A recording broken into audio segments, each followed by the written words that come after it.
Pertama tadi kita bahas adalah tentang urgensinya. Urgensinya bahas syahadatain, kalimat syahadat maksudnya asyhadu an la ilaha illallah wa asyhadu anna Muhammadan Rasulullah. Wa asyhadu anna Muhammadan Rasulullah.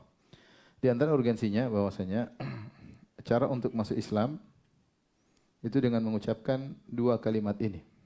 Seorang baru masuk Islam kalau dia mengucapkan dua kalimat ini, maka dia akan berubah hukum dari kafir menjadi muslim. Dari musuh menjadi apa? Kawan. Jadi saudara. Musuh menjadi apa? Saudara. Halal darahnya menjadi haram apa? Darahnya. Halal hartanya menjadi haram darahnya.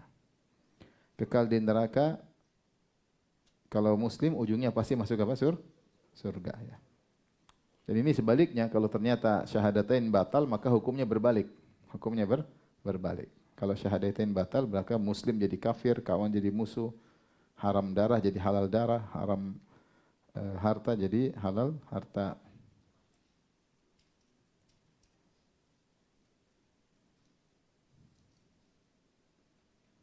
Ya, jika murtad maka hukumnya berbalik ya.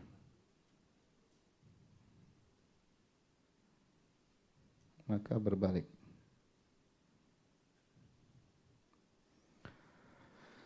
Kemudian juga kalau orang muslim maka dikuburkan di kuburan kaum muslimin. Kalau orang kafir dikuburkan di kuburan kaum kafirin. Rasulullah SAW bersabda, "Umirtu an uqatilan nasa hatta yaqulu la ilaha illallah." Aku diperintahkan untuk memerangi orang-orang sampai mereka mengucapkan la ilaha illallah. Faman qala la ilaha illallah, siapa yang mengucapkan la ilaha illallah, asama minni maluhu asama minni malahu wa nafsahu illa bihaqqihi wa hisabu 'ala Allah. Maka siapa yang mengucapkan la ilaha illallah maka terjagalah nyawanya dan juga hartanya ya, kecuali dengan hak Islam dan hisabnya kembali kepada Allah. Baik. Adapun keutamaan syahadatain banyak. Yang pertama, dia adalah kewajiban pertama ya, karena orang masuk Islam harus mengucapkan apa? Syahadatain. Sebelum diwajibkan yang lain dia harus diwajibkan mengucapkan syahadatain. Kemudian dia adalah kata penutup sebelum meninggal dunia. Rasulullah SAW mengatakan, "Man kana akhiru kalamihi la ilaha illallah dakhalal jannah." Siapa yang akhir perkataannya la ilaha illallah, maka dia akan masuk surga. Itu seorang berusaha mengakhiri hayatnya dengan mengucapkan syahadatain. Kemudian la ilaha illallah adalah iman yang tertinggi. Dalam hadis kata Rasulullah SAW, "Al-imanu bid'un wa sab'una syu'bah, a'laha kalimatu la ilaha illallah wa adnaha imatatul adha 'anit tariq." Iman itu bercabang-cabang, yang paling tinggi adalah la ilaha illallah dan yang paling rendah adalah menghilangkan gangguan dari jalan. Keutamaan yang keempat, bahwasanya mendapat syafaat Nabi sallallahu alaihi wasallam. Siapa yang lebih kuat la ilaha illallah, maka dia akan mendapatkan banyak bagian dari syafaat Nabi sallallahu alaihi wasallam. Dalam hadis Abu Hurairah, Abu Hurairah bertanya, "Ya Rasulullah, man as'adun nasi bi syafaatika yaumal qiyamah?" Siapa orang yang paling bahagia untuk mendapatkan syafaatmu pada hari kiamat kelak? Maka Nabi sallallahu alaihi wasallam mengatakan, "Man qala la ilaha illallah khalisan min qalbihi." Yaitu yang mengucapkan la ilaha illallah dengan ikhlas dari hatinya. Dan syafaat Nabi bervariasi ya. Di antara syafaat Nabi adalah misalnya seorang yang harusnya masuk neraka enggak jadi masuk apa? Neraka dengan syafaat Nabi sallallahu alaihi wasallam. Atau yang parah, seorang sudah masuk neraka kemudian dikeluarkan dari apa? Neraka lebih cepat daripada waktunya ya. Harusnya dia lebih lama di neraka, tetapi dengan syafaat Nabi keluar lebih cepat. Atau seorang yang masuk surga kemudian diangkat derajatnya jadi di surga ya. Intinya semakin seorang mengamalkan konsekuensi syahadatain, maka dia semakin berpotensi untuk mendapatkan syafaat Nabi dengan sebanyak-banyaknya. Kemudian yang mengucapkan syahadatain dijamin masuk surga ya. Harusnya siapa yang mengucapkan man qala la ilaha illallah dakhalal jannah. Siapa yang mengucapkan la ilaha illallah masuk surga. Ya tentunya ini dengan menjalankan konsekuensinya nanti akan kita bahas pada pertemuan berikutnya. Seperti dalam sabda Nabi sallallahu alaihi wasallam, "Ma min abdin qala la ilaha illallah thumma mata ala dzalik illa dakhala jannah. Tidak seorang mukmin, tidak ada seorang hamba pun yang mengucapkan la ilaha illallah kemudian dia meninggal di atas la ilaha illallah kecuali dia masuk surga. Yang kelima, la ilaha illallah penggugur dosa ya. Sebagian dalam hadis bitaqah ya. Ada seorang yang memiliki kartu la ilaha illallah Muhammad Rasulullah dalam hadis bitaqah. Kata Rasulullah SAW, yusahu bi rajulin alal mala ya, atau alal khalaiq ya, dipanggillah, disuruh seseorang di hadapan manusia pada hari kiamat kelak. Kemudian dibukakan baginya tis'atun wa tis'una sijillan, di lembaran catatan amal dibuka 99 gulungan. Kullu sijillin maddul basar, setiap lembaran dibuka sejauh mata memandang. Dia lihat isinya catatan banyak maksiat, banyak kemungkaran. Maka ditanya kepadanya, hal dhalamaka katabatil hafizun, apakah malaikat yang mencatat amal telah menzalimimu? Yaitu adakah dosa yang kau tidak lakukan ternyata tercatat di situ? Kata dia, tidak ada. Kemudian dia sudah ketakutan, maka Allah berkata, innaka lan tuzlamal yaum, kau tidak akan dizalimi pada hari ini. Fayukhraju lahu, sungguhnya kau punya amal, maka dikeluarkan padanya bagi dia suatu kartu tertulis la ilaha illallah Muhammadar Rasulullah. Itu terus apa? Syahadatain. Ketika ditimbang ternyata kartu syahadatain lebih berat daripada gulungan catatan maksiat tersebut ya. Maka ini dalil bahwasanya la ilaha illallah kalau dikerjakan dengan sempurna, seorang benar-benar bergantung kepada Allah, benar-benar bertawakal kepada Allah, maka bisa menggugurkan apa? Dosa-dosa. Dan banyak keutamaan syahadatain. Kemudian di antaranya adalah zikir yang terbaik dan lain-lain. Ini sudah dibahas panjang lebar dalam kitab tauhid ya. Dari sini kita tahu bahwasanya urgensi bagi kita untuk memahami makna asyhadatain dengan benar agar kita bisa menjalankan konsekuensinya dan agar kita tidak terjatuh pada yang membatalkannya. Baik, kita lanjut ya. Paham sampai sini?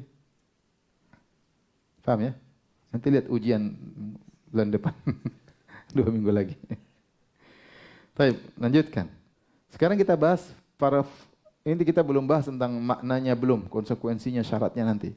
Sekarang kita bahas tentang cara masuk Islam. Bagaimana seorang masuk Islam? Cara masuk Islam adalah dengan lafal asyhadu an la ilaha illallah wa asyhadu anna Muhammadan Rasulullah. Terus berikutnya adalah harus dilafalkan. Ini syarat pertama. Syarat kedua, lafal yang dipilih itu, yang kedua harus dilafalkan jika mampu. Beda kalau dia bisu, tidak bisa berbicara, maka dia tidak perlu mengucapkan, tapi dia memberi isyarat yang menunjukkan dia bersaksi dengan syahadatain. Jadi harus diucapkan. Baik.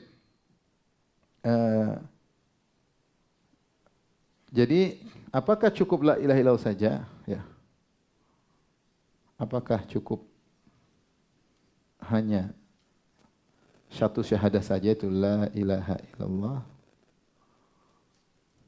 Ataukah harus tambah Muhammad dan Rasulullah ya. Datang dalam sebagian riwayat atau datang dalam tambahan dalam sebagian riwayat ada tambahan syahadah Muhammad dan Rasulullah, bukan syahadat la ilaha illallah saja. Jadi ada khilaf di kalangan para ulama. Kalau ada orang masuk Islam dia cuma bilang la ilaha illallah, apakah cukup dia masuk Islam? Ini ada khilaf di kalangan para ulama. Ada yang mengatakan cukup, ada yang mengatakan tidak cukup, harus ditambah dengan syahadat Muhammad Rasulullah. Dan ini yang dirajihkan oleh Ibnu Hajar rahimahullahu taala. Kenapa? Karena dalam sebagian riwayat ada tambahan syahadah Muhammad Rasulullah. Contoh, tadi kita sebutkan hadis yang pertama. Ini cuma la ilaha illallah. Ya. Aku diperintahkan memerangi manusia hatta yaqulu la ilaha illallah. Ini cuma la ilaha illallah saja. Kalau sudah la ilallah sudah selesai. Barang siapa yang mengucapkan la ilallah maka terjaga dirinya, hartanya, darahnya terjaga. Ya. Asama minni maluhu wa nafsuhu, ya, maka darahnya, hartanya terjaga. Baik, apakah cukup la ilaha illallah? Ternyata dalam sebagian riwayat ada tambahan Muhammad Rasulullah seperti hadis berikut. Umirtu an uqatilan nas hatta yashhadu an la ilaha illallah wa anna Muhammadar Rasulullah. Ada tambahan, aku diperintahkan untuk memerangi manusia sampai mereka bersaksi tidak ada yang berhak disembah kecuali Allah dan bahwasanya Muhammad adalah hambanya dan rasulnya. Hadis riwayat Bukhari. Berarti harus ada Muhammad Rasulullah, bukan cuma la ilaha illallah. Kemudian juga dalam riwayat yang lain, hatta yashhadu an la ilaha illallah wa yu'minu bi wa bima ji'tu bihi. Dalam riwayat yang lain, aku sampai mereka bersaksi tidak ada yang berhak disembah kecuali Allah dan beriman kepadaku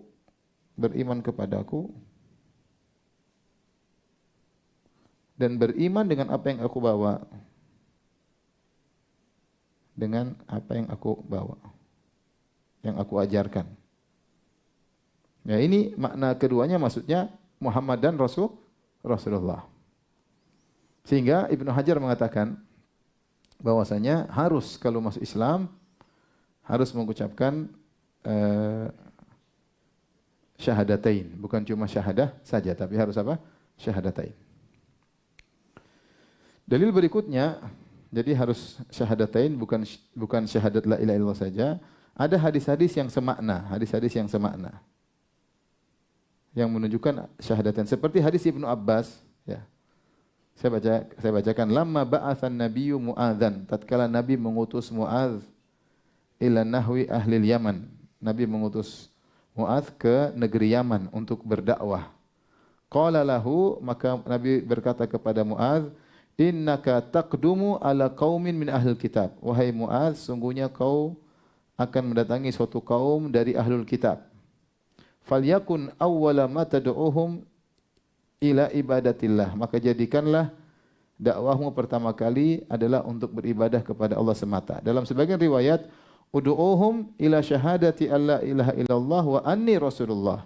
Serulah mereka kepada syahadah la ilaha illallah dan syahadah aku adalah Rasulullah. Maka ini menunjukkan harus dua. La ilaha illallah sama Muhammad Rasulullah. Kemudian juga hadis yang lain, hadis dari Abu Hurairah tentang Ali bin Abi Thalib ketika menjadi panglima di Khaybar. Ali berkata kepada Nabi ketika Rasul angkat dia menjadi panglima di Khaybar, kata Ali, "Ya Rasulullah, alama uqatilun nas?" Atas dasar apa aku memerangi mereka, orang Yahudi? Qala qatiluhum, kata Nabi, perangi mereka hatta yashhadu an la ilaha illallah, sampai mereka bersaksi bahwasanya tidak ada yang berhak disembah kecuali Allah wa anna Muhammadan Rasulullah, sama. Dan agar mereka bersaksi bahwasanya Muhammad adalah Rasulullah. Berarti harus dua. Kemudian hadis bitaqah tadi yang kita sebutkan tentang bitaqah syahadatain yang tadi dikeluarkan sebuah kartu tertulis la ilaha illallah Muhammad Rasulullah. Ini juga menguatkan bahwasanya harus dua-duanya. Kemudian hadis Ubadah bin Samit, ya. Man syahida an la ilaha illallah wa anna Muhammadar Rasulullah wa anna Isa Abdullahi wa rasuluh wa kalimatu alqaha ila Maryam wa ruhum min wal jannata haqqun wan naru haqqun adakhallahu Allahu al jannata ala ma kana minal amal. Hadis Ubadah bin Samit, Rasulullah SAW bersabda, siapa yang bersaksi bahwasanya tidak ada yang berhak disembah kecuali Allah dan Muhammad adalah Rasulullah dan Isa adalah hamba Allah dan Rasulnya dan seterusnya, maka dia akan masuk surga. Ini hadis-hadis menguatkan bahwasanya untuk masuk Islam harus mengucapkan apa? Dua-duanya, syahadatain. Jadi lafalnya asyhadu alla ilaha illallah wa asyhadu anna Muhammadar Rasulullah, kemudian harus diucapkan. Sampai sini paham? Kalau saya sebutkan besok ujian, sebutkan dalil-dalilnya bisa?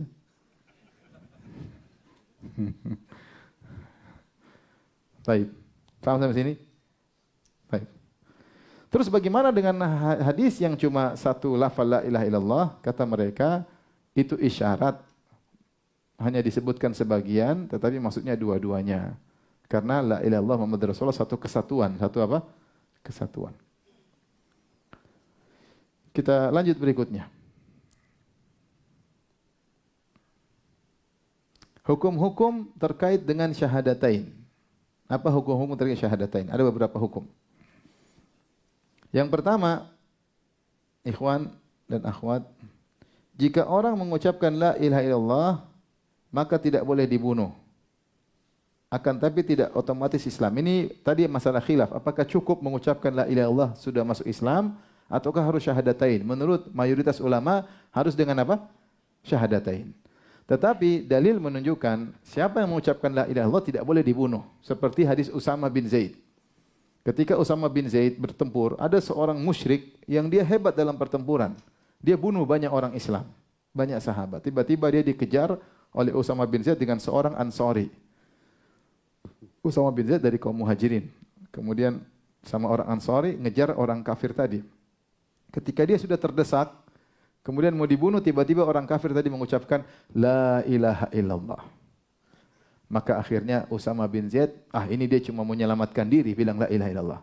Buktinya tadi baru bunuh banyak orang, sekarang udah mau mati bilang apa? La ilaha. Maka Usama pun membunuhnya. Matilah orang tersebut. Yang Ansari tadi enggak jadi, ucapkan la ilaha illallah, enggak berani. Tapi Usama bin Zaid melanjutkan, dia bunuh. Setelah itu hebohlah peristiwa ini sampailah kepada Nabi SAW. Kita tahu Usama bin Zaid adalah anak yang sangat dicintai oleh atau sahabat yang dicintai oleh Nabi. Bapaknya Zaid bin Harithah pernah jadi anak angkat Nabi dan sangat dicintai oleh Nabi. Dan anaknya Zaid yaitu Usama juga dicintai oleh Nabi SAW. Makanya Usama disebut hibbi Rasulillah, kekasih dari kekasihnya Rasulullah SAW. Itu karena bapaknya juga dikasihi oleh Nabi. Usama yang pernah dibonceng Nabi ketika haji wada. Ya. Tetapi ketika sampai kepada Nabi, Usama bin Zaid membunuh orang sudah mengucapkan la ilaha illallah, maka Nabi pun marah. Kata Nabi, aqtaltahu ba'da an qala la ilaha illallah, wahai Usama, apakah kau tetap bunuh orang tersebut setelah dia mengucapkan la ilaha illallah? Kata Usama, ya Rasulullah, dia mengucapkannya untuk menyelamatkan diri saja ya Rasulullah. Maksudnya indikasinya banyak, indikatornya banyak. Karena dia sudah bunuh dulu bunuh orang, ketika mau dibunuh dia malah apa? La ilaha illallah. Ini cari selamat namanya nih. Enak aja. Indikatornya jelas, dia menyelamatkan diri. Maka Rasulullah marah. Kata Rasulullah SAW, asyaqaqta an qalbihi, apa kau buka dadanya sehingga kau tahu dia mengucapkannya karena ingin cari selamat? Maka Usama dimarah oleh Nabi SAW. Apa yang kau katakan dengan la ilaha pada hari kiamat kelak? Intinya itu dalil kata Ibnu Hajar bahwasanya orang yang mengucapkan la ilaha illallah tidak boleh dibunuh. Tidak boleh dibunuh ya. Dan suatu kejadian saya pernah sampaikan kisah ini, ada kisah di Afrika, saya dengar dari guru saya di Madinah. Jadi waktu ada perang antar agama, ada kemudian kaum muslimin mengejar seorang pendeta. Pendeta ini kemudian dia kabur, kemudian dia masuk ke dalam sumur, entah jatuh, entah dia loncat karena takut dibunuh. Akhirnya orang-orang lihat di bawah pada mau nombakin dia. Ketika mau nombakin dia bilang la ilaha illallah dari bawah sumur, dalam sumur. Dia bilang apa? La ilaha illallah. Ini ada yang tahan, jangan, enggak boleh. Sudah la ilaha illallah, enggak boleh. Akhirnya dikeluarkan, akhirnya dia masuk Islam, akhirnya dia menjadi dai di kemudian hari. Artinya pernah terjadi ya. Maksudnya mirip seperti yang dialami oleh Usama. Ya, dia tahu dia bakalan mati, daripada mati dia bilang apa? La ilaha. Tapi ya, yang penting dia sudah ucapkan zahirnya, ucapkan la ilaha illallah, maka orang tidak boleh membunuhnya. Kecuali dia melakukan pembatalan, kecuali diketahui ternyata dia bohong. Setelah itu ya itu lain cerita. Tapi untuk pertama kali dia ucapkan harus diterima. Oleh karena Ibnu Hajar mengatakan, jika orang mengucapkan la ilaha illallah maka tidak boleh dibunuh, akan tetapi tidak otomatis menjadi Islam. Ini yang dipilih oleh Ibnu Hajar dalam Fathul Bari jilid 12 halaman 279.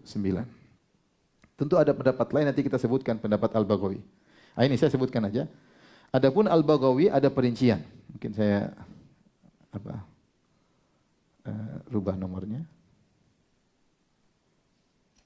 Ini nomor 2, ini nomor 3.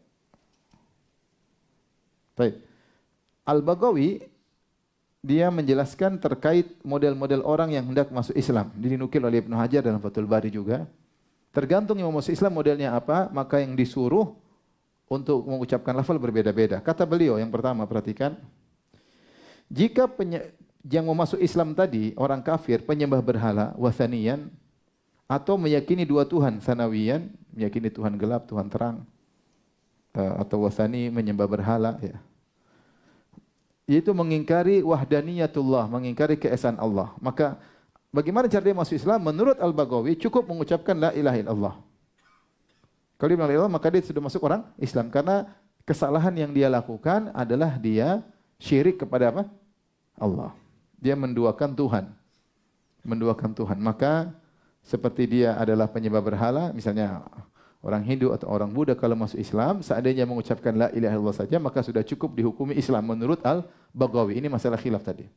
Sama kalau ada orang Majusi meyakini Tuhan gelap, Tuhan terang, Tuhan api, pencipta kebaikan, Tuhan gelap, pencipta keburukan, maka kalau dia bilang la ilaha illallah, maka sudah cukup untuk menunjukkan dia masuk Islam.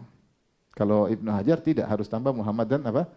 Rasulullah. Tapi ini intinya Baghawi memperinci. Kondisi yang kedua, jika dia mengakui keesaan Allah tapi mengingkari kenabian, maka harus ditambah asyhadu anna Muhammadar Rasulullah. Seperti sebagian Yahudi, mereka tidak menyembah selain Allah. Sebagian Yahudi mereka tidak menyembah, makanya mereka benci sama Nasrani, bahkan sebagian mereka meludah salib. Apa itu manusia disembah? Artinya mereka meyakini Tuhan cuma siapa? Allah. Tapi mereka tidak mengakui Muhammad sebagai seorang Rasul misalnya. Maka untuk seperti ini masuk Islamnya harus ditambah. Wa asyhadu anna Muhammadan Rasulullah. Aku bersaksi Muhammad utusan apa? Allah. Ini contoh. Karena poin kesalahannya bukan cuma pada tauhid, tapi pada masalah apa? Kenabian Muhammad sallallahu alaihi wasallam. Maka kalau dia masuk Islam harus tambah asyhadu alla ilaha illallah wa asyhadu anna Muhammadan Rasulullah. Seperti sebagian orang Yahudi yang bertauhid namun mengingkari kenabian Nabi Muhammad sallallahu alaihi wasallam, bahkan berusaha membunuh Rasulullah sallallahu alaihi wasallam, bahkan berani berperang melawan Rasulullah sallallahu alaihi wasallam seperti orang Yahudi di zaman Rasulullah sallallahu alaihi wasallam. Taib, karena tidak semua Yahudi berbuat syirik, tidak, tapi mereka sebagian mereka bertauhid tapi mengingkari kenabian Muhammad sallallahu alaihi wasallam. Kemudian kondisi ketiga, jika yang masuk Islam itu orang kafir tersebut mengakui nubuah, mengakui kenabian Muhammad sallallahu alaihi wasallam, tetapi meyakini Nabi Muhammad hanya untuk orang Arab saja, ini juga sebagian Yahudi seperti itu. Ya. Dia mengaku Muhammad adalah sepupu kita karena dari anak dari Ibrahim, ya. Ismail, anak Ibrahim siapa? Ismail, sepupunya Ishak, ya enggak? Kemudian dari Ismail keluarlah Muhammad. Mereka mengaku hal tersebut. Tapi kata mereka, ini sebagian Yahudi pendapatnya begitu. Muhammad nabi tapi nabinya orang Arab. Nabinya orang Arab, bukan untuk kami. Kami nabinya harus dari Bani Israel. Kalau ada yang seperti itu, maka ketika dia masuk Islam harus ditambah asyhadu alla ilaha illallah wa asyhadu anna Muhammadar Rasulullah ila jami'il khalq, yaitu aku bersaksi tidak ada yang berhak disembah kecuali Allah dan aku bersaksi Muhammad adalah utusan Allah untuk seluruh manusia. Harus ada tambahan itu. Karena dia kesalahannya di situ. Dia tahu Muhammad nabi tapi katanya nabi untuk orang Arab. Kalau dia masuk Islam dia harus mengakui bahwasanya Muhammad bukan hanya untuk orang Arab saja tapi untuk seluruh manusia dan jin. Baru dikatakan dia masuk Islam. Sehingga kesalahan akidahnya diperbaiki dan distatementkan dalam syahadahnya. Distatementkan dalam apa? Syahadahnya. Taib. Yang keempat, jika dia kafir, murtad, jika dia murtad, dia mengakui tidak ada sembahan disembah kecuali Allah. Dan dia mengakui Muhammad utusan Allah. Tapi dia murtad. Murtad seperti dia mengingkari kewajiban. Dia bilang sholat tidak wajib. Ini murtad atau tidak? Murtad. Orang yang mengingkari perkara yang maklum minad dini bid-darurah, perkara yang ma'ruf diketahui oleh seluruh orang Islam, dia ingkari, maka sungguhnya dia mengingkari Islam. Seperti dia mengatakan puasa enggak ada, puasa enggak wajib, sholat enggak wajib. Ini ngeri. Seperti perkara yang diketahui oleh kaum muslimin, jilbab semua orang tahu, jilbab apa wajib. Tiba-tiba dia mengatakan tidak wajib. Seperti sebaliknya, atau dia menghalalkan yang haram jelas. Khamar semua orang Islam tahu khamar itu apa? Haram. Dia bilang halal. Semua orang Islam tahu babi itu haram. Dia bilang apa? Halal.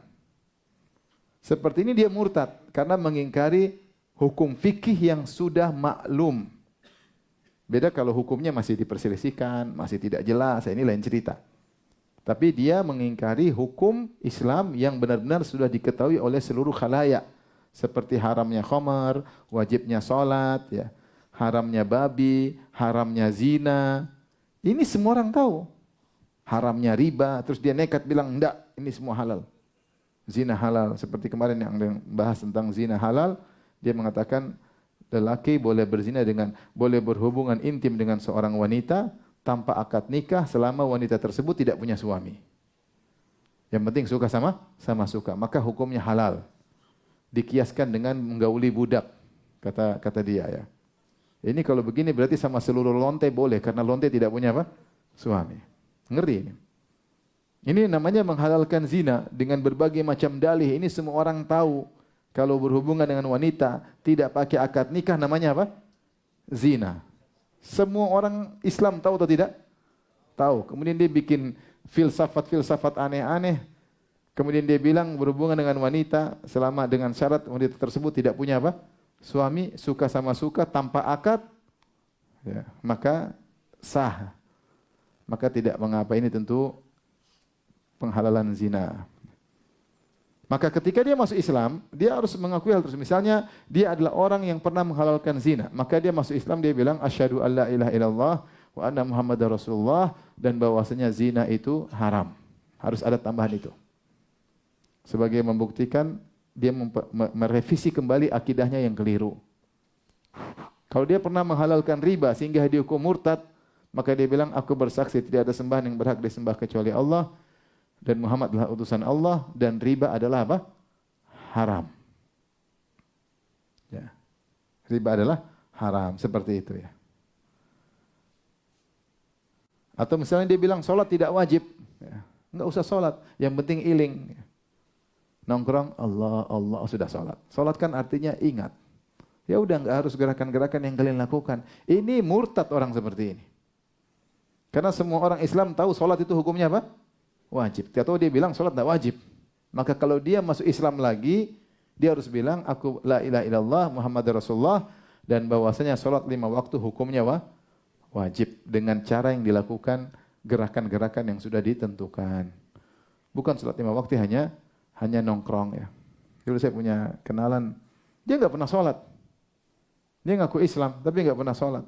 Nanti waktunya sholat dia ambil kain, kemudian dia ngelamun, nggak tahu bertapa atau ngelamun. Ini sholat model apa ini? Ini bukan sholat, tapi ini sholat versi dia. Ini bukan orang Islam seperti ini. Orang Islam tahu sholat itu caranya seperti ini. Ada rukunya, ada apa? Sujudnya. Ini kalau dia bertobat dari kemurtadannya, maka dia harus mengatakan asyhadu alla ilaha illallah wa asyhadu anna muhammadar rasulullah, dan bahwasanya salat 5 waktu yang dikerjakan dengan gerakan yang sudah ditentukan itu hukumnya wajib, seperti itu. Makanya sebagian orang menambah ketika ada Nasrani masuk Islam, ditambah asyhadu alla ilaha illallah muhammadar rasulullah wa anna Isa Abdullahi wa Rasuluh. Isa itu hamba Allah. Karena kesalahan dia pada titik apa? Nabi Isa dianggap sebagai anak Tuhan. Maka ketika dia bersyahadah, dipastikan dia meyakini bahwasanya Isa adalah hamba Allah, bukan anaknya. Ya, bukan anaknya. Taib. Ini hukum yang kedua yang diperinci oleh Al-Baghawi, menunjukkan bahwasanya ketika masuk Islam tergantung orang kafirnya yang masuk Islam akidahnya seperti apa. Maka harus diperbaiki pada titik kesalahannya, harus diperbaiki dengan statement baru yang menunjukkan dia merevisi akidahnya yang sebelumnya salah. Paham? Merevisi akidah yang sebelumnya salah. Taib, masalah berikutnya, jika dia masuk Islam dengan tidak pakai bahasa Arab, maka tetap sah menurut pendapat yang benar. Meskipun dia tahu bahasa Arab. Meskipun dia tahu bahasa Arab. Yang penting maknanya benar. Misalnya dia tidak mengatakan asyhadu alla ilaha illallah wa asyhadu anna muhammadar rasulullah. Dia enggak ngomong gitu. Dia bilang kulo apa? Bahasa Jawa misalnya. Kulo ngakoni ya apa ya bahasanya gitu. Ya misalnya bahasa, tapi maknanya benar, masuk Islam. Kulo sinten, kulo nuwun. Kulo misalnya kulo gini-gini pakai bahasa Inggris kek, bahasa Jawa kek, yang penting maknanya benar, maka dia masuk apa? Islam. Ini pendapat Nawawi dalam kitabnya Al-Minhaj, Syarah Sahih Muslim. Dan ini juga disampaikan oleh Al-Mawardi dalam kitabnya Al-Hawi, Al-Hawil Kabir, jilid 2 halaman 97. Dia mengatakan karena tujuan dari syahadah adalah al-ikhbar, menyampaikan saya ini sudah muslim. Maka penyampaian itu sama saja bahasa Arab, bahasa Persia, bahasa non-Arab, sama saja. Meskipun dia tahu bahasa Arab, tapi dia mengatakan saya bersaksi, maka sudah dia masuk Islam. Karena sebagian orang agak susah mau mengucapkan syahadatain. Asyhadu, asadu, ulang. Asyhadu, asadu, jadi lama masuk Islam. Udah saya bersaksi. Udah sah. Saya bersaksi tidak ada yang berhak diibadahi kecuali siapa? Allah, dan saya bersaksi Muhammad adalah hamba Allah dan utusannya. Selesai dia masuk Islam. Yang bisa bahasa Arab saja kalau ngucapin demikian masuk Islam. Ya orang pondokan tapi dia tidak masuk Islam. Kalau masuk Islam boleh bahasa Indonesia. Apalagi yang tidak bisa bahasa Arab. Jadi para ulama mengatakan masuk Islam itu mudah, jangan dipersulit. Masuk Islam itu mudah, jangan dipersulit. Ayo ulang-ulang, tidak sah. Asyhadu, asadu, ulang. Ini keburu mati orang ini belum masuk Islam. Jadi jangan dipersulit. Kalau dia masuk Islam dengan bahasa non-Arab tetap diterima. Tetap diterima. Baik. Berikutnya masih hukum-hukum terkait dengan syahadatain. Yang keempat, tadi sudah kita singgung bahwasanya syahadatain harus dilafalkan, paham? Harus dilafalkan. Jika tidak dilafalkan maka tidak sah. Saya maksudnya tapi diam aja. Ya, Islam bagus. Ayo syahadatain. Bagus. Bagus, tahu-tahu dia mati, dikubur di mana? Tidak boleh dikubur di kuburan orang Islam. Dia masih murtad. Dia masih kafir. Karena masuk Islam harus mengucapkan. Ini berkata Nawawi dalam kitabnya Al-Minhaj, dia berkata, "Wattafaqat ahlus sunnah minal muhadditsin wal fuqaha mutakallimin ala anna al-mu'min alladhi yuhkamu bi annahu min ahli al-qiblah wa la yukhallad fin nar wa la yakunu illa", yaitu dia mengatakan sepakat ahlu sunnah dari kalangan ahli hadis, dari kalangan ahli fikih, dari kalangan ahli kalam, bahwasanya seorang mukmin yang dihukumi bahwasanya dia termasuk ahlul kiblat, yaitu maksudnya yang berkiblat kepada Ka'bah, maksudnya orang Islam, dan dia tidak kekal di neraka. Di sini Imam Nawawi menyebutkan tentang hukum di dunia, disepakati bahwasanya di dunia Islam, di dunia diakui Muslim, dan di akhirat tidak kekal, di akhirat tidak kekal. Maksudnya orang ini baru dikatakan dia diakui Muslim secara dunia dan akhirat. Maksudnya syaratnya ada, di antaranya kata An-Nawawi, wa nataqa bi syahadatain. Dia harus mengucapkan apa? Syahadatain. Tidak boleh dia enggak ucapkan. Tidak boleh dia ucapkan. Kalau dia ngakui saja tidak ucapkan, tidak masuk Islam. Contoh Abu Talib. Abu Talib ngakui enggak kebenaran Nabi Muhammad? Ngakui. Tapi dia tidak mau mengucapkan apa? Syahadatain. Karena masuk Islam harus dengan apa? Syahadatain. Abu Talib mengatakan, "Walaqad alimtu bi anna dina Muhammadin min khairi adyanil bariyati dina, walaulal malamatu wa hidharu masabbatin lawajadtani samhan bidzaka mubina." Sungguh aku telah tahu bahwasanya agama ponakanku adalah agama manusia yang terbaik. Dan Abu Talib tahu agama Majusi, dia pernah lihat. Agama Yahudi juga dia tahu. Dia sering ke Syam, agama Nasrani dia tahu. Dan dia tahu agama musyrikin Arab dia tahu. Dan dia tahu agama Muhammad. Dan dia bilang, saya sudah ngecek semua, agama yang terbaik adalah agama Muhammad, agama ponakanku. Walaulal malamah, kalau bukan saya takut cercaan, wahidharu masabbatin, dan untuk menghindari cercaan, lawajatani samhan bidzaka mubina, tentu kau akan dapati aku sudah terang-terangan mengucapkannya. Tapi dia ngakui secara hati. Dia ngakui secara hati. Makanya sebagian orang Syiah mati-matian bilang Abu Talib Muslim. Dia bilang bagaimana kafir wong dia bela Nabi Muhammad, secara praktik dia sudah lakukan, dia sudah begini-begini, masa dia bilang dia kafir? Ya, dia tidak pernah mengucapkan apa?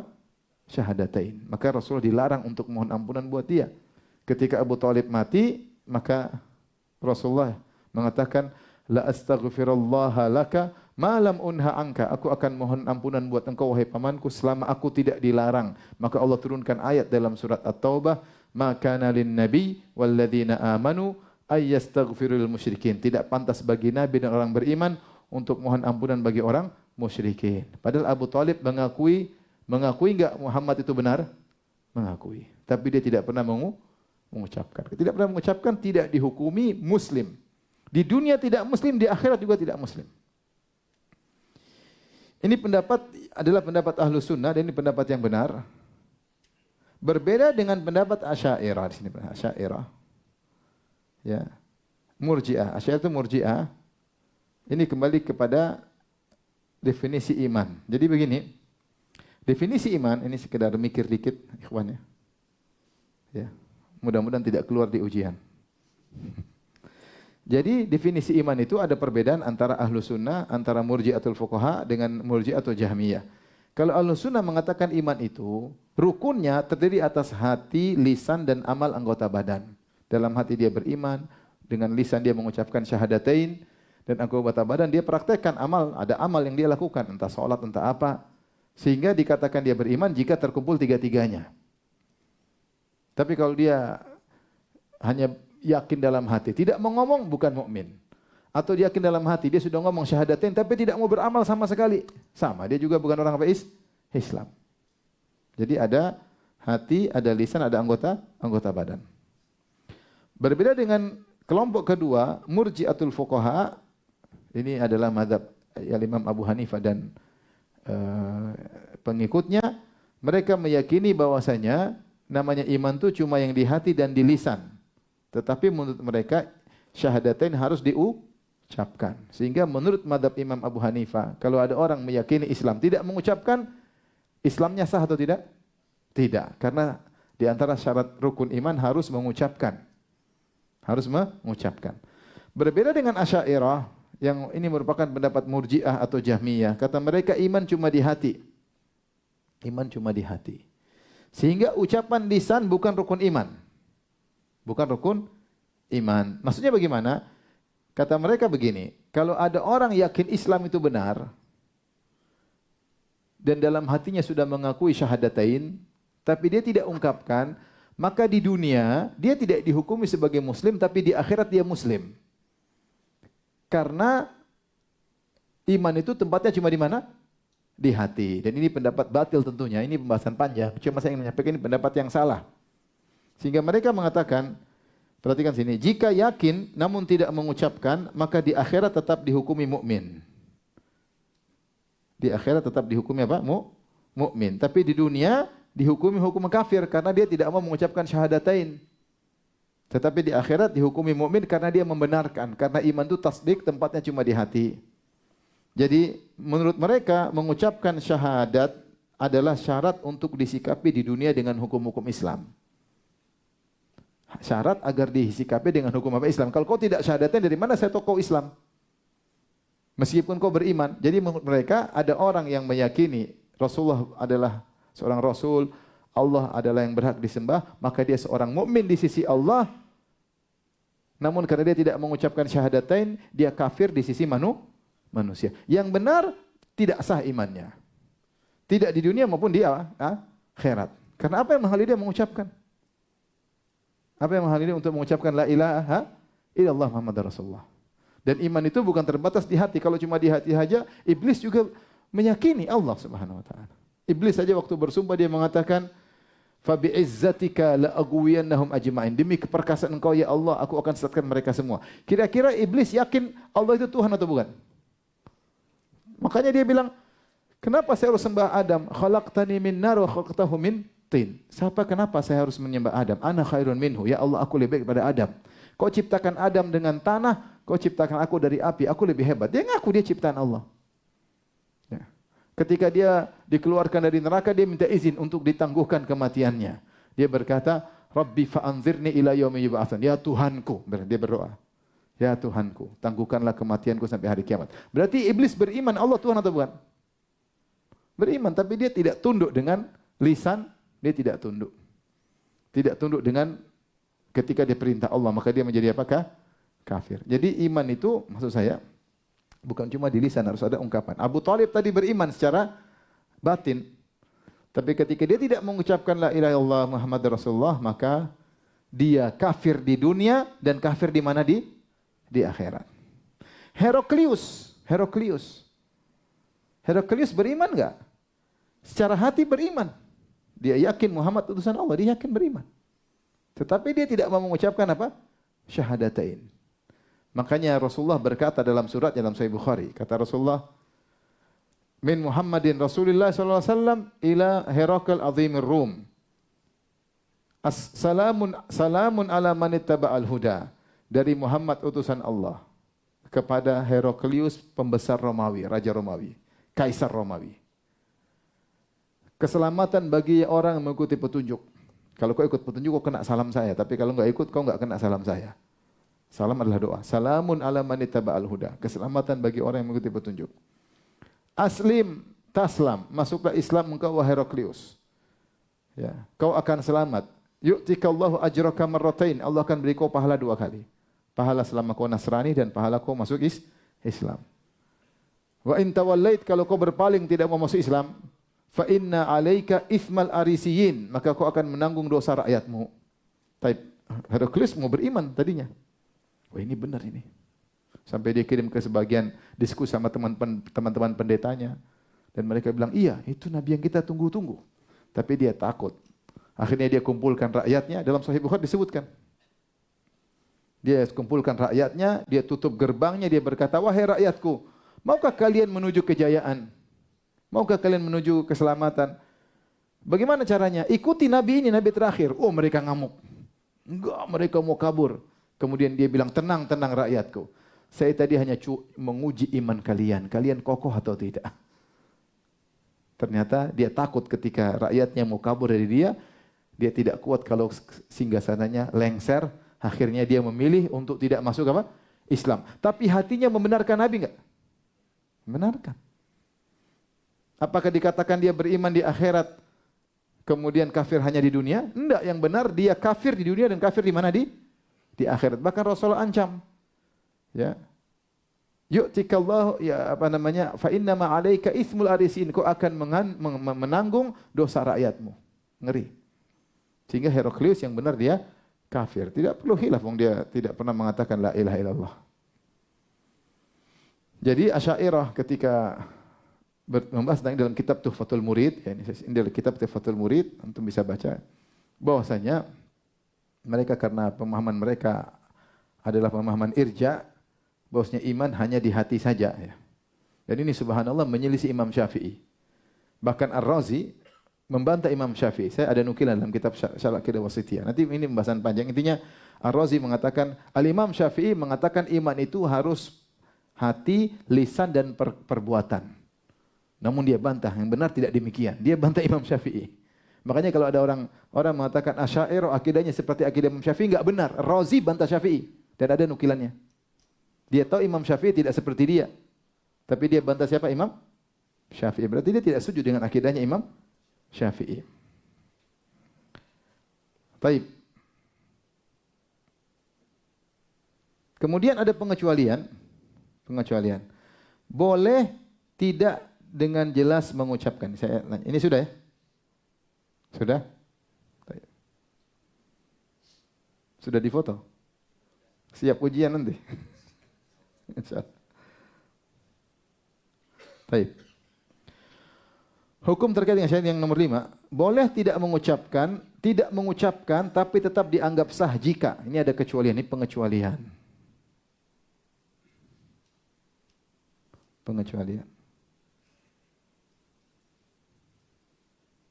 Baik. Tidak mengucapkan syahadatain, tetapi tetap dianggap sah jika pertama bisu. Kalau bisu ya sudah, ngapain suruh ngucapin? Semuanya dengan apa? Isyarat. Kalau mau kawin, pakai bicara atau pakai isyarat? Isyarat. Orang bisu nikah dengan orang bisu. Perlu bicara? Enggak perlu. Enggak perlu. Ada orang bisu, nikah dengan orang bisu ada. Anaknya enggak bisu, subhanallah. Jadi ada orang bisu nikah sama apa orang? Orang bisu, anaknya enggak bisu. Dan lebih menakjubkan lagi di satu daerah ada orang bisu, istrinya 2, sama-sama bisu dua-duanya. Ini sih enggak, saya bukan maksud apa-apa, cuma cerita aja. Orang bisu subhanallah, nikah istrinya 2 juga bisu.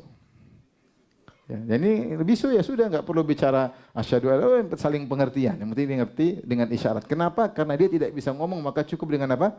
Isyarat. Mau pakai bahasa isyarat kayak pakai apa kayak pakai tulisan kayak. Kalau maknanya adalah syahadatain maka Islamnya sah. Yang kedua kata para ulama, jika dia sudah beriman tetapi ketika dia mau mengucapkan tahu-tahu dia terbunuh misalnya. Nah, ini dia berhalangan, maka tetap dihukumi apa? Islam. Dia bilang asyhadu, kemudian dia misalnya dibunuh. Dia baru mau ngomong, ayo syahadat. Baru mau ngomong dibunuh, kita tahu ini tanda bahwa sebenarnya dia mau ngomong. Cuma keburu apa? Mati. Maka ini tetap dihukum dia sebagai orang Muslim. Karena dia tidak berkesempatan untuk bisa mengomong. Atau dia mau mengucapkan tapi mulutnya ditahan, diikat sehingga dia enggak bisa ngomong. Seperti ini tetap dikatakan apa? Muslim. Kemudian yang ketiga, ini juga ada pengecualian. Ini disebutkan dalam Mausu'ah Fiqih Al-Kuwaitiyah. 3 cara masuk Islam. 3 cara masuk Islam. Pertama dengan nas. Dengan nas itu dengan mengucapkan tadi syahadatain asyhadu alla ilaha illallah wa asyhadu anna Muhammadan apa? Rasulullah. Yang kedua dengan tabi'iyah, mengikut. Seperti anak ikut bapaknya kafir, bapak yang kafir lalu bapaknya masuk Islam, terus bapaknya masuk Islam. Jadi ada orang kafir punya anak, orang kafir ini masuk Islam. Dia mengucapkan asyhadu alla ilaha illallah Rasulullah. Anaknya enggak mengucapin tapi anaknya ikut dia. Ya sudah, kita anggap dia juga Muslim karena dia ke masjid sama anaknya, dia kegiatan sama bapaknya. Jadi enggak perlu kita bilang ayo nak ngucapin, enggak perlu. Dia dianggap masuk Islam karena hukumnya ngikut apa bapaknya. Paham maksudnya? Jadi tidak perlu kita tuntut dia mengucapkan syahadatain. Yang ketiga ada dalalah qarina indikator, yaitu jika melakukan ibadah spesial Islam yang ibadah tersebut tidak ada di agama lain, hanya ibadah spesial Islam. Contohnya dia haji, orang ini ya Muslim, tidak usah bilang dia lagi sudah daftar haji, bayar visa furoda, udah nggak usah bilang syahadatain, tidak perlu, karena dia sudah melakukan ibadah yang agung yaitu hanya dilakukan oleh orang apa? Islam. Maka kita tidak perlu suruh dia ucapkan syahadatain, sudah jelas. Seperti dia solat berjamaah ini khusus syiarnya orang apa? Islam. Atau dia azan di masjid, kemudian dia terlihat kebiasaan dia ini orang Islam. Atau dia baca Al-Quran, dia baca enggak usah tanya, syahadatain. Dia baca Al-Quran menunjukkan dia ini korina, tentunya kelihatan dia soleh, kelihatannya dia ini. Kalau ada korinah yang kuat, maka tidak perlu dituntut mengucapkan syahadatain. Atau dia melakukan tayamum, karena tayamum itu hanya ibadah khusus orang Islam. Beda kalau dia puasa. Kalau puasa bukan ibadah khusus karena orang Ahlul Kitab juga berpuasa. Ahlul Kitab juga berpuasa. Maka ini namanya pengecualian. Hukum asalnya harus mengucapkan syahadatain. Kemudian yang terakhir pembahasan kita, tidak boleh menunda orang yang masuk Islam. Dan ini hukumnya berat ya. Ada khilaf, ada yang mengatakan orang yang menunda orang lain untuk masuk Islam, dia juga kafir. Dia kafir. Kenapa dia kafir? Karena dia ridho orang lain kafir. Namun pendapat ini terlalu keras. Yang benar dia melakukan dosa besar. Jadi kalau ada orang masuk Islam, nanti besok aja lah. Kau belajar dulu dah, ini enggak boleh. Khawatir dia mati. Jadi kalau dia masuk Islam, udah sini, ayo masuk syahadatain. Besok aja sama Ustadz. Jangan, sini. Kalau Ustadz ini sekedar mengkokohkan, kamu masuk Islam sekarang, jangan pernah tunda-tunda. Jangan pernah tunda-tunda. Tidak boleh menunda orang yang mau masuk Islam. Hukumnya dosa besar. Kenapa? Ini disebut oleh Nawawi dalam Al-Majmu'. Bahkan dia membantah pendapat Ghazali. Menurut Ghazali, Al-Imam Al-Ghazali, dia mengatakan kalau ada orang masuk Islam, kita suruh mandi.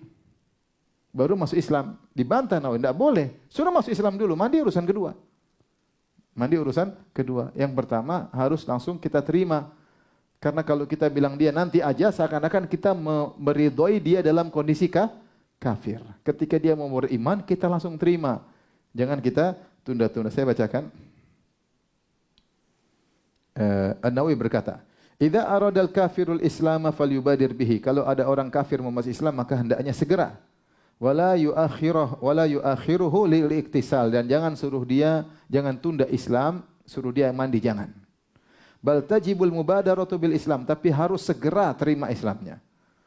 Wa yahrumu tahriman syadidan ta'khiruhu lil iktisal wa ghairihi, dan diharamkan dengan pengharaman yang berat, nyuruh dia mandi dulu baru masuk Islam. Berat ini karena mandi butuh waktu. 10 menit, kau membiarkan dia dalam kekufuran selama 10 menit, 15 menit, apalagi kalau mandinya kayak Putri Ayu setengah jam ini. Harus segera. Wa kadza, demikian juga idza istasyara musliman fi dzalik. Kalau ada orang kafir bertanya musyawarah, akhi, Mas gimana? Saya masuk Islam enggak ya? Jangan bilang pikir dulu, langsung masuk Islam aja. Jangan bilang pikir-pikir. Haruma 'alal mustasyar tahriman ghalidan an yaqul akhiru ila al-iktisal. Enggak boleh orang yang diajak bermusyawarah, orang muslim diajak bermusyawarah berkata, "Udah, kamu mandi aja dulu baru sini." Bal yalzamuhu an yabhathahu 'alal mubadar bil Islam. Tapi dia harus ayo, jangan ragu-ragu, ayo. Islam kan begini. Jadi justru motivasi dia untuk apa? Segera, jangan suruh tunda-tunda. Hadza huwal haqqu wa shawabu bihi wa bihi qala al-jumhur. Inilah yang benar, ini pendapat mayoritas. Wa huqiyal Ghazali fi babil jum'ah wajhan, atau hakal Ghazali rahimahullah fi babil jum'ati wajhan.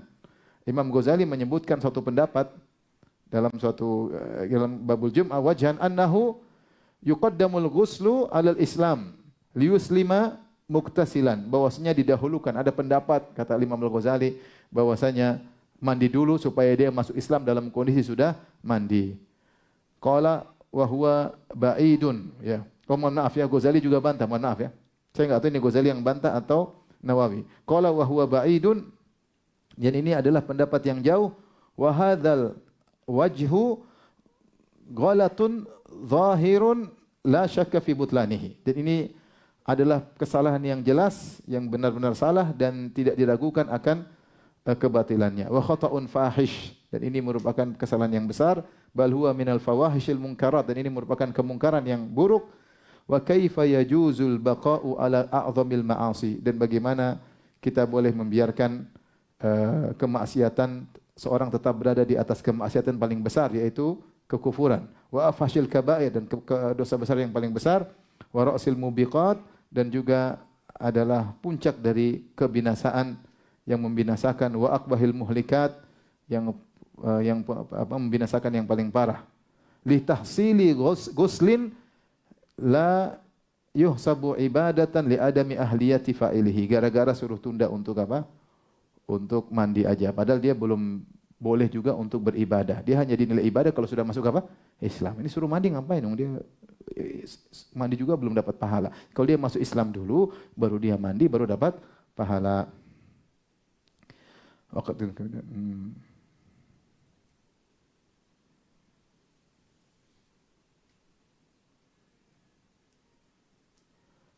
Baik, jadi ini apa namanya yang benar?